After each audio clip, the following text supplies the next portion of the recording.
Le hasard me permet à la fois de répondre à une question qui m'est souvent posée ici et d'aborder un sujet brûlant, celui de la personnalité profonde du président de la République, grâce à Christiane qui est psychiatre et qui était là l'autre jour. Oui, le hasard à propos d'un sosie, figurez-vous, et d'un enterrement. Le sosie, c'est donc celui d'Emmanuel Macron, dont les plus perspicaces de mes habitués ici se sont aperçus qu'il figurait dans le tableau de famille villageois du générique de cette rubrique. Ce personnage existe vraiment, il s'appelle Arnaud, je vous l'ai présenté il y a 2 ans, c'est le neveu d'un couple que j'aimais bien du village voisin de Saint-Barnabé. Malheureusement, le vieux Théodore, son oncle, est mort récemment. Et moi, je ne suis pas allé à l'enterrement, mais Christiane, si, et elle a revu cet Arnaud, et nous avons donc eu, par l'intermédiaire de notre psychiatre spécialisé en gériatrie, des nouvelles fraîches du sosie à Macron, comme on dit chez nous. Je précise, comme l'a fait Gustave, qu'en soi, le fait de trouver autour de soi des sosies est assez fréquent. Tout le monde en a un, paraît-il, et dans le cas de Macron, en bon littéraire, Gustave nous a cité Boris Vian, qui était sa copie conforme physiquement. Je vous ai trouvé la photo. Et il a ajouté, d'autant que ce genre de physionomie en lame de couteau avec nez busqué est assez fréquent, malheureusement pour lui, il ne correspond pas du tout à l'imaginaire des Français qui se voient, eux, plutôt comme des Jacques Villeray, des Coluche, des Jean Gabin. Le Français populaire est assez typé. C'est quelqu'un d'épais, sans sournoiserie, sans méchanceté, mais assez grande gueule, et qui a toujours raison à la fin au nom de la morale. Et là, l'abonné au Monde, qui nous écoutait comme d'habitude assis sur la fontaine face à la terrasse du Novax Bar, a dit mais tant que tu y es, vas-y, c'est Bigard le français idéal, c'est ça. Gustave n'a même pas répondu, il a invité Christiane à raconter ce qu'elle avait à dire de nouveau à propos d'Arnaud, le sosie du président, qu'elle avait revu donc à l'enterrement de son oncle Théodore, et elle a répondu ça va, à Gustave, ça va te faire plaisir, ça va te faire plaisir, j'ai à raconter des choses extrêmement signifiantes. Tu te souviens qu'il y a 2 ans, cet Arnaud-là faisait pratiquement la tournée des 6 EHPAD de sa chaîne, pas seulement pour des raisons comptables, il est comptable à l'origine, dans le groupe Osiris Santé. Non, il faisait la tournée et même tout le secteur Occitanie, 14 maisons, parce que grâce à sa ressemblance avec Macron, les établissements du groupe Osiris trouvaient amusant de le faire figurer au 4e rang pendant un anniversaire des 100 ans ou des 104 ans de la doyenne, parce que même si la légende disait qu'il s'agissait d'Arnaud Machin, cadre du groupe Osiris Santé, les gens, en lisant rapidement la Dépêche du Midi ou le Progrès de Lyon, ne pouvaient pas s'empêcher de penser que le président de la République avait assisté à l'anniversaire de la vieille Clémence Céleste Lucienne à l'EHPAD Les Bleuets. Et donc c'était très bon pour le groupe tout entier. Tu sais comment fonctionnent, nous a dit Christiane, ces établissements EHPAD un peu haut de gamme. Il faut d'abord plaire aux familles. Je te rappelle que c'était avant le Covid. Donc si tu as la visite de Macron ou de son sosie pendant un anniversaire comme ça, les gens trouvent que ça fait classe, ça distingue l'établissement en quelque sorte. Et puis Arnaud, le sosie de Macron, avait l'habitude aussi de jouer du piano pendant l'anniversaire des vieilles dames. Il avait fait un peu de classique et tout ça était très bien rodé. Eh bien, à l'enterrement de son oncle, là, il y a une semaine, donc 2 ans après, il m'a dit, avec moi, pas besoin d'IFOP. Maintenant, c'est exactement le contraire. Les gens ne peuvent plus me blairer parce que je ressemble à Macron. Donc, les directeurs d'établissement mettent le moins possible ma binette sur les photos. Et il m'a dit, c'est pour ça que je me laisse pousser un peu la barbe. Heureusement, il y a aussi le port du masque qui m'a sauvé la mise. Tu peux pas savoir la haine des gens quand ils croient avoir vu le président dans les couloirs. Et là, nous a dit Christiane, il n'y a pas seulement le ressentiment au sujet de la politique sanitaire qui a été une torture délibérée pour les vieux. J'ai repensé à ce que disait Gustave au sujet du physique idéal pour faire de la politique en France, et il a parfaitement raison. Les gens ont dans la tête des profils, des archétypes, et celui de Macron est exactement celui du séducteur, ou d'Arnaud, c'est pareil, celui du séducteur fou qui, dans la première moitié d'un film français, remplit toutes les cases du type sympa, pour ensuite révéler une nature égoïste, autoritaire, lâche, odieuse. En gros, tu prends Thierry Lhermitte dans Les Bronzés ou Le Dîner de con, et c'est exactement notre ami Arnaud. Le type plaît aux dames tout de suite, et il déplaît évidemment aux messieurs parce que c'est un séducteur. Il a le regard clair, le demi-sourire, l'aisance naturelle dans la parole, toujours vaguement ironique, et l'air de se foutre de toi. Et en effet, finalement, il se fout de toi. À la fin du film, on voit toujours que c'est un pauvre type qui cause beaucoup de malheur autour de lui. C'est pas un peu simpliste comme raisonnement, a dit l'abonné au Monde, il est un salaud donc parce qu'il ressemble à Macron. Et là je suis intervenu et j'ai dit non, Arnaud est un salaud indépendamment de sa ressemblance, j'ai des informations, mais vas-y Christiane, je le dirai plus tard. Non, a dit Christiane, vas-y toi, Alors j'ai raconté ce que je savais de sources sûres, que c'était un menteur. En effet, c'est Arnaud. Par exemple, il disait qu'il était comptable dans le groupe Osiris Santé, mais en fait, il avait fait 2 remplacements en tout et pour tout à la compta, parce qu'en fait, son véritable métier, si on peut dire, c'était l'animation, le recrutement, le genre Club Med. Il en assurait lui-même des animations musicales avec son talent assez karaoké au piano. Et là, avec le Covid, j'imagine que c'est fini, mais surtout, je suis allé voir son grand ami dans le nord du département, près de Villefranche, un type qui fait chambre d'hôte dans un château, c'était pendant le confinement, et qui m'a dit « Je ne vois plus Arnaud en ce moment, mais méfiez-vous de lui parce que c'est un tordu ». Et là, Christiane va boire du petit lait, et je dis, parce que c'est en effet un cas d'école, il doit y avoir un rapport déjà entre le physique et le reste, parce que c'est le portrait moral de son modèle élyséen. Tu vas voir. Premièrement, ai-je rappelé, ils ont la même voix de tête, mais j'imagine que quand on a un physique identique, c'est un peu normal, les cordes vocales sont placées pareil.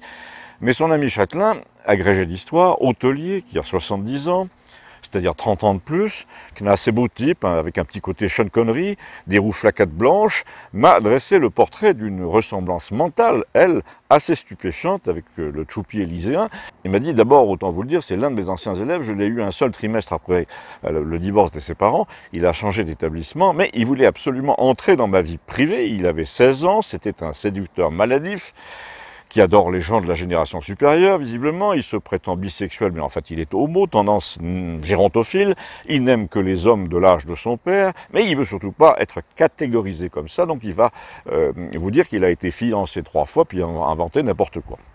Christiane a confirmé, elle a dit, ce genre de mecs ne veulent pas admettre qu'ils ont un point de faiblesse vis-à-vis de leur père, qui est leur grand ennemi dans la vie, et dans le cas d'Arnaud, le fait de ne pas être un homme à femme le ferait déchoir en tant que rival de son père, qui pourrait le traiter avec dédain, avec mépris à cause de ça, donc il prétend tout le temps qu'il aime les femmes aussi.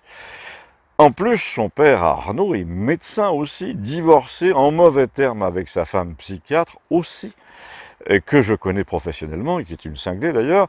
Et évidemment, comme tous les psychiatres, a dit l'abonné au Monde, et Christiane a répondu, ce qu'il y a de bien avec Albert, c'est qu'il fonctionne comme un gyrophare à clichés. Dès qu'il y en a un qui traîne, paf, paf, il se met à clignoter. Donc, le Châtelain, et je repris, qui est un homme de goût, puisqu'il m'a dit qu'il ne ratait pas un seul campagnol, a continué à me faire le portrait de son jeune copain, Arnaud, ancien élève, séducteur, instable, insaisissable, escroc. Oui, parce qu'il est très malhonnête. Un exemple, il a emporté 2 objets d'ici, assez lourds, m'a-t-il dit, chez un broc de ses amis, soi-disant pour expertise, et je ne les ai jamais revus. Christiane a confirmé qu'il s'était fait virer aussi d'un groupe médical, un autre, pour des raisons de malversation financière. Ensuite, m'a dit le Châtelain, le pire, c'est qu'il est devenu complètement fou avec ces histoires de Covid. Dans le genre, il faut pas plaisanter avec ça, tous masqués, je vous dénonce si ça continue. Et donc la situation sanitaire est entrée en quelque sorte en résonance avec sa dinguerie personnelle, j'imagine, avec son histoire familiale, je ne sais pas. À présent, il est plus médecin que les médecins, on sent qu'il reprend moralement la blouse de son père, il raconte des sornettes sur l'immunité toute la journée. Donc, et là c'est moi qui ajoute, comme qui vous savez, Christiane a dit, c'est exactement ça en fait, c'est le principal danger de cette folie Covid, elle donne des ailes à la névrose des gens, hypocondrie, manie du contrôle, hygiénisme compulsif, etc. À la limite, m'a dit le Châtelain, il m'aurait dénoncé parce que mes hôtes ne portaient pas le masque dans le parc du château. Et il ajoutait, c'est une situation assez typique dans les films de Visconti, par exemple dans Les Damnés, le fils de famille fait chanter son entourage en jouant avec les nouveaux maîtres de l'Allemagne. Et finalement, a conclu le Châtelain sur un ton très directeur de théâtre, cet Arnaud, c'est un peu mon Helmut Berger, et je suis son Visconti. Et là, Christiane a dit, en tout cas moi, je comprends très bien le parallèle que font les gens avec la France de Pétain. Ils ont beau dire ceci et cela, et parler de rapprochement inadmissible, ce sont en effet exactement les mêmes mécanismes mentaux. Et Gustave a dit, ça va donc finir pareil, par 80% de résistants qui vont réclamer la tête de ceux qui soutenaient la veille. Tiens, ai-je dit, voilà Léon, mais Léon n'avait pas envie de venir nous parler, il est resté longtemps avec Vladimir à distance et avec une dame que nous ne connaissions pas devant la terrasse du bar officiel. Et finalement, c'est Vladimir tout seul qui est venu vers nous avec sa fille de 10 ans pour nous raconter que Léon parlait en ce moment avec la sœur d'une femme qu'il connaissait bien, etc. En attendant, il a demandé de qui et de quoi nous parlions, nous, et Christiane lui a expliqué rapidement le coup d'Arnaud, et là, elle a ajouté quelque chose qui a donné à Gustave une espèce de vision globale de la situation, dont il a puisé les éléments, assez curieusement, dans l'œuvre de l'écrivain Patrick Modiano. que tu as très bien connu, m'a-t-il dit. Enfin, j'ai répondu en reculant un peu, c'est vrai, un peu connu, mais il n'était pas prix Nobel à l'époque, et nous étions juste voisins, nous nous promenions dans le même square à Paris, et nous nous prêtions des livres. Je rappelle que Modiano est un auteur qui a bâti la plupart de ses romans sur la mémoire douloureuse de l'occupation en France. Eh bien, ce que disait Christiane à l'instant, a dit Gustave, m'a rappelé les livres de Modiano, qui sont toujours un peu la même chose. C'est plein de gens qui flattent l'occupant pour se faire bien voir, et qui parfois sont même tout à fait d'accord avec l'idéologie des Allemands, mais dont le profil personnel est exactement celui des futures victimes du système, alors qu'ils le soutiennent. Christiane venait de nous dire, Arnaud, le sosie du président, pratique en ce moment un langage de plomb au sujet du monde futur. Il voit d'un très bon œil le fait qu'on se dirige vers une société à points. Il parle de responsabilité, de résultats tout le temps. Il dit qu'il faut renoncer à l'égoïsme et qu'il faut être transparent. Il trouve formidable le coup du QR code à présenter dans les cafés. Et le pire, c'est qu'il trouve normal que des caméras robots reconnaissent quelqu'un dans la foule pour le désigner à la police. Alors que, a repris Christiane, quand tu grattes un peu, le type est apparemment tout ce qu'il dénonce. C'est un mec très peu franc du collier, très peu transparent, très peu honnête, dont le seul mérite en ce moment est d'être vacciné, et qui plastronne à ce sujet on se demande d'ailleurs pourquoi. Il n'a aucune fiabilité personnel, il voudrait instaurer une société où des ordinateurs te classent justement en permanence pour ton crédit social. Mais c'est normal, a conclu Christiane, c'est le principe de l'assassin qui va assister à une reconstitution dans la foule et qui dit à tout le monde, si je tombais sur le coupable, je lui ferais la peau. Ce qu'on ne voit pas, c'est l'incroyable aveuglement des gens qui trouvent le pass ou la notation sociale qui s'annonce derrière lui banal et même souhaitable. Et Arnaud en est un excellent exemple parce que, imaginons qu'on ait appliqué le système du crédit social depuis sa naissance, le mec aurait été chassé du jeu tout de suite. D'abord, tu me dis qu'il séduit son prof d'histoire à 16 ans. T'imagines la note sociale que tu ramasses pour un truc pareil. Et là, j'ai dérivé à mon tour, j'ai dit, c'est curieux, mais rien dans l'histoire de qui vous savez, si nous étions sous régime de notation sociale à la chinoise, ne lui aurait permis non plus de vivre la même histoire que la sienne et de devenir, par exemple, président de la République. Déjà, il aurait été séparé de sa conquête et sa prof fautive, là, aurait été viré sans solde. Mais elle l'a été, a dit l'abonné au Monde. Non, je lui ai répondu, moi je peux attester en tant qu'ancien élève du même établissement à Paris, c'est justement le contraire du système de notation sociale, parce qu'elle a été reprise par un autre collège de jésuites, mon ancien bahut en l'occurrence, 20 ans plus tôt, un collège encore plus huppé, d'où elle a pu encourager les études de lettres de ce jeune complice. Donc il n'y a pas eu de punition, mais une promotion au contraire. Et j'ai ajouté, en plus dans le système de notation sociale qu'il veut mettre en place, il n'aurait même pas pu présenter les concours qui lui ont donné tant de mal. Donc on ne comprend pas cette folie générale suicidaire chez ce genre de gens en faveur d'un futur système social à points, puisque justement, ils n'auraient jamais eu assez de points eux-mêmes. Ça, dit Christiane, c'est le grand mystère de la période où les Allemands couraient par exemple après l'arianité. Ceux qui n'étaient pas conformes au moule cherchaient absolument à imposer une conformité de façade attestée par un simple papier. Le pass sanitaire, c'est un peu ça. Comme les chrétiens born again, par exemple. Au prix d'une conversion, tu acquiers une conformité apparente qui te soulage pour un moment, mais qui doit être renouvelée malheureusement sans cesse. C'est le principe de la 3e, de la 4e dose. Donc dans le cas d'Arnaud, tu vois très bien que le mec ne sait pas trop où il en est, il essaie de se définir par rapport à un père qu'il déteste, il couche avec son prof d'histoire pour le faire plus ou moins chanter, il ment à chacun en disant qu'il est comptable alors qu'il est comédien, mais chez les comédiens, il se fait passer pour comptable, il séduit tout le monde pour décevoir enfin tout le monde, il aime l'argent quitte à le voler, et pour finir, il impose à tous une discipline épouvantable pour mettre de l'ordre dans sa propre vie, qui n'en a aucune. Christiane a conclu, désolé, mais moi je vois toutes sortes de correspondances, comme dit Gustave, avec la France de l'occupation, celle de Modiano. Le plus terrible d'ailleurs, c'est que ce genre de mecs en font des tonnes en ce moment sur les heures les plus sombres de notre histoire. Et là, j'ai vu que Léon s'apprêtait à quitter la femme avec qui il parlait là-bas. Je lui ai fait signe de nous rejoindre, mais il m'a signifié à son tour qu'il n'avait pas le temps. Alors j'ai dit 3 minutes, et finalement il est venu un peu. Et la stupeur, quand il a appris de qui nous parlions, il nous a dit qu'il connaissait parfaitement cet Arnaud qui avait fait son siège il y a un an, parce qu'il avait entendu dire qu'il était musicien Asperger et calculateur. J'ai eu l'impression qu'il voulait pratiquement me violer pour m'arracher le secret de ma musique. En tout cas, c'était le sosie du bel ami de l'Élysée qui emmerde tout le monde en ce moment, nous a-t-il dit, qui se fait fabriquer des sondages de popularité du genre « Miroir, dis-moi qui est la plus belle ». Mais manque de peau, a dit Vladimir, Blanche-Neige est en train de se réveiller et là, je pense que la reine va morfler. Alors justement, je dis à Léon, je sais que tu es pressé, mais comment tu vois tourner l'agitation dans les rues en France ? Et je vois qu'il y a une dernière erreur monstrueuse, nous a-t-il répondu, qu'il n'a pas encore commise, mais qu'il va commettre. Il va faire venir des forces étrangères pour maintenir l'ordre à Paris. Et là, il nous avait déjà presque quitté, Léon, pour remonter sur son vélo. Mais attends, lui ai-je dit, la suite nous intéresse quand même. Mais la suite, vous la connaissez, m'a-t-il dit. Si les gens n'obéissent plus, s'ils n'envoient plus leurs enfants à l'école, s'ils font la grève pour les garder, s'ils s'assoient par terre le mardi matin au lieu d'aller au bureau, c'est pas 5000 hommes en armes venus des Pays-Bas qui vont les obliger à se relever. Alors, qu'est-ce qui va les y inciter, je dis? Les gens vont bientôt se convaincre tous ensemble que ce qu'on leur impose est d'essence diabolique, et après, ça n'est plus qu'une formalité, le diable perd toujours la partie. Alors, je l'ai retenu encore, mais comment vont-ils s'en convaincre? Ça ne va pas leur tomber du ciel. Si, justement, il va se produire un truc en provenance des États-Unis, le mensonge est venu de chez eux, la vérité viendra de chez eux aussi. Et là, il nous a dit, ce qui est très drôle, c'est que toute la suite ressemble à un album de Marvel, mais là, j'ai pas le temps. Demandez à Vladimir, on en a parlé hier.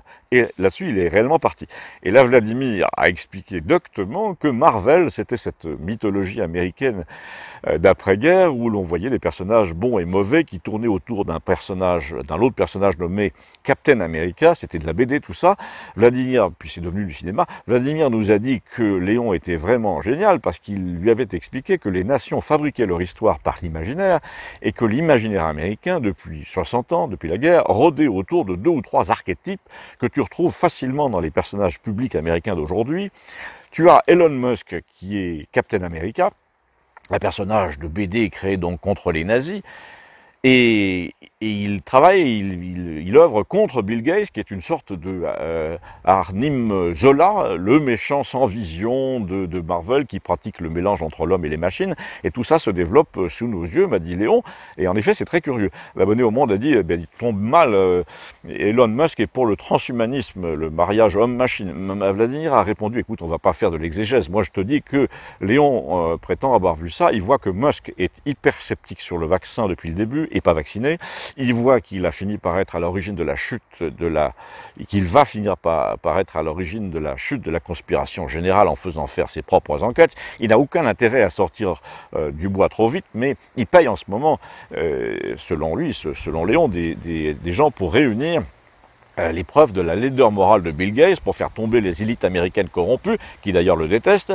Du coup, il va vraiment finir par passer pour un Captain America, les gens vont l'adorer, il va pouvoir prétendre au statut d'antéchrist tôt ou tard, s'il fait des prodiges techno, enfin ça c'est ce que pense Léon.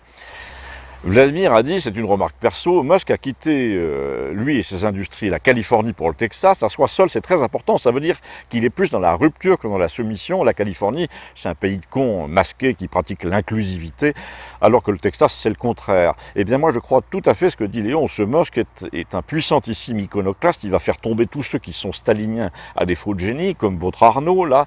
Après, sur la question de savoir s'il est du côté du bien ou du mal, Musk, écoute, je sais pas, mais il est celui, d'après Léon, qui permettra le retour du bien sur la Terre. Alors l'abonné a évidemment glapi, mais comment peut-il savoir et prétendre des choses pareilles? Ça me tue ça, on est dans Harry Potter en permanence avec vous. Et Vladimir a dit, la réponse à ta question, Léon me l'a donnée très tranquillement, il m'a dit, les gens qui sont atteints de notre maladie mentale, à nous les Asperger, physiciens, mathématiciens, c'est-à-dire qui réfléchissent tout le temps aux mêmes choses générales, se devinent les uns les autres à travers les continents et savent qu'ils ont une fréquence commune.